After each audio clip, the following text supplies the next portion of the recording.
Fala galera do canal Meritocrático, tudo bem com vocês? Espero que sim, e sejam bem-vindos a mais um vídeo do canal. O vídeo de hoje é sim sobre pecado mortal. Na verdade, ele é um complemento ao vídeo passado. Fui pesquisar, algumas pessoas me mandaram alguns artigos de revista, jornais, eu procurei alguns vídeos, e de fato, Papa Francisco proibiu a pena de morte.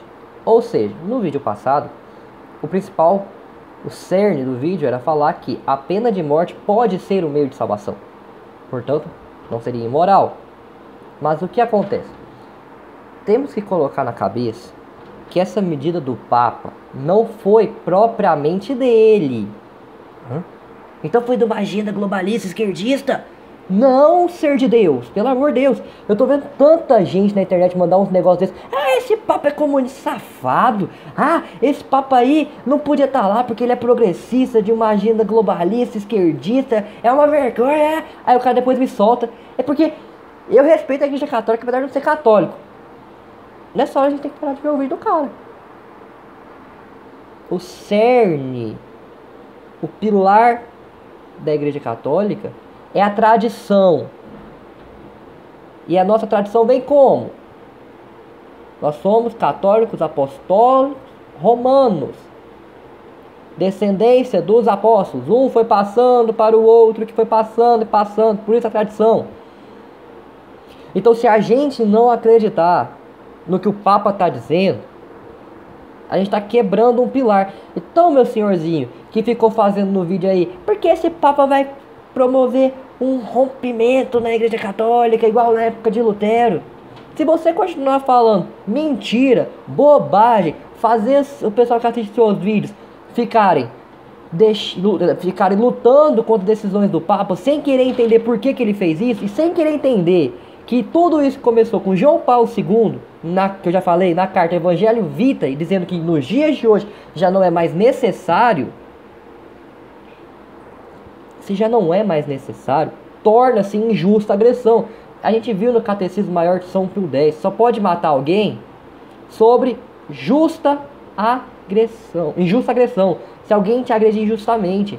Se você tem condição de tornar essa agressão barrada, dando dignidade, que são os casos do sistema carcerário que nós podemos ter hoje, os países têm condição, então torna essa ação uma injusta agressão. Lembra também que eu falei que melhor é essa pessoa conseguir converter-se aqui na terra, se arrepender, sofrer os martírios necessários aqui na terra para diminuir, encurtar o tempo dela no purgatório, caso vá para lá. Então, no dia de hoje não é mais necessário essa pena de morte. Torna-se então uma injusta agressão. Foi isso. Esses os motivos, então, que o Papa Francisco foi lá e decretou que não pode mais. E não foi sair da cabeça dele só não. João Paulo II, mas João Paulo II, ele podia estar errado também. Mas o cara foi santo, canonizado. O segundo santo mais rápido a ser canonizado, perdendo apenas para Madre Teresa de Calcutá, se não me engano.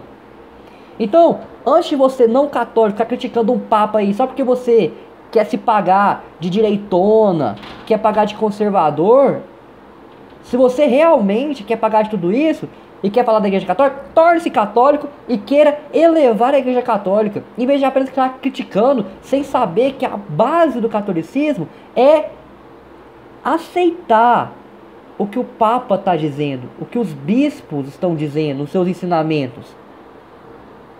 Porque senão a gente rompe com o cerne de toda a igreja católica. Então você não católico, a hora de criticar o Papa, toma muito cuidado. Porque o católico de verdade não aceita quem está dizendo isso. Papa é humano, Papa falha. Mas existe o dogma da infalibilidade papal nos seus pronunciamentos. E se ele disse isso, se ele vai colocar no evangelho, você vai colocar no catecismo, na doutrina católica, na próxima edição, como já está programado, católico acredita no dogma da infalibilidade papal, portanto, foi o próprio Espírito Santo, segundo o dogma. Então, você que está criticando essa ação do Papa aí, porque você quer ter o direito de ficar matando bandido, sem ser por caso ele cometa uma injusta agressão, cuidado. Porque quem pode estar cismando com a igreja É você. Então, continuando o cerne do vídeo. Então, o pecado mortal. Aproveitar o vídeo para falar disso. Por quê? Porque a pessoa, por exemplo, nos Estados Unidos, que continua fazendo essa ação, é católica, não está sabendo disso. Ou então, a pessoa que vai continuar fazendo, o que acontece? Vamos recorrer ao catecismo novamente. Pecado mortal está no tópico 1859. Pecado mortal requer pleno conhecimento e pleno consentimento. Pressupõe o conhecimento do caráter pecaminoso do ato, de sua oposição à lei de Deus. Envolve também um consentimento suficientemente deliberado para ser uma escolha pessoal. Ou seja, são 3 pré-requisitos para ser considerado um pecado mortal. Tem que ser um ato grave. Você faz o ato, tem que ter o ato consentido, né? E você tem que ter... como que é a palavra? Você tem que consentir diretamente com o ato, Então, matéria grave, atentado contra a lei de Deus, os 10 mandamentos, os ensinamentos, a doutrina católica, etc e tal. No caso, para quem é católico, né? Tem que ter o ato em si, tem que ter a constituição da matéria, né? Então você vai lá, por exemplo, no caso de não matar, você vai lá e mata, fazendo uma injusta agressão. E, por fim, você tem que ter feito isso sabendo que isso é errado. Mas deixa de ser pecado só porque você não sabe? Não deixa de ser pecado, mas torna-se pecado venial.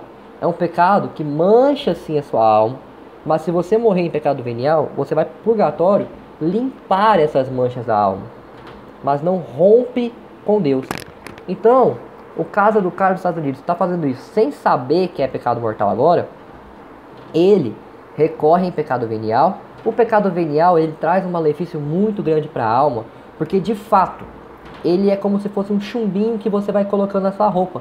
Vai ficando difícil caminhar com tanto peso e você acaba caindo. Então é importante você lutar contra o pecado venial. Por isso também é importante, o catecismo recomenda que nós irmos atrás. Nossa, travei meu cérebro. É importante nós irmos atrás do conhecimento da doutrina católica para evitarmos todo tipo de pecado. Melhor parar com os pecados mortais primeiro e depois corrigir os pecados veniais. Então, eu fiz esse vídeo como um plus do outro vídeo, do vídeo passado sobre a pena de morte. Então, esclarecendo a questão do pecado mortal agora, quem cometer a pena de morte, aqui no Brasil só tem mediante a crime contra a pátria, né? Então não tem como, mas no caso dos Estados Unidos, estando sem saber, não é pecado mortal, pecado venial. Sabendo, torna-se pecado mortal. E consentindo, torna-se pecado mortal. Lembrando, só um parênteses. O cara colocou a arma na minha cabeça e eu fui lá e matei o cara porque eu não queria morrer. Você consentiu. Porque você pode escolher o martírio. Você pode escolher a morte. Então, como assim? Teria outro meio que eu fazendo essa ação, sabendo que é errado, não sendo pecado mortal? Tem. Imagina que você tá na sua vida aí de boa, vem um cara, te dopa, te amarra numa cadeira, por exemplo, te injeta uma droga que você fica todo alterado. Tudo alterado. Ele te solta da cadeira, te põe uma arma na mão e fala, mata ele. Você não tá mais consciente do que tá fazendo, você não tem consciência do que tá acontecendo, você mata ele. Lembra que um dos tópicos é a plena consciência? Então, tem esses 3 métodos, né? Se você romper qualquer um desses pilares, não torna-se pecado mortal. Então, é isso. O vídeo de hoje foi como adendo mesmo do outro vídeo. Espero que vocês tenham gostado. E cuidado na hora de discordar do papo. Existem coisas que podem ser discordadas. Eu não achei legal ele ter recebido de um ditador comunista Jesus crucificado numa foice no martelo. Isso você pode discordar. Não gostei de ter recebido isso. Não gostei. Mas quanto à infalibilidade papal, e quanto aos dogmas, e quanto ao que o Papa ensina, nós não podemos sair criticando. Duas umas. Ou você é católico e confia no seu Papa, ou você já não é mais católico. Você está em excomunhão com a igreja. Cuidado.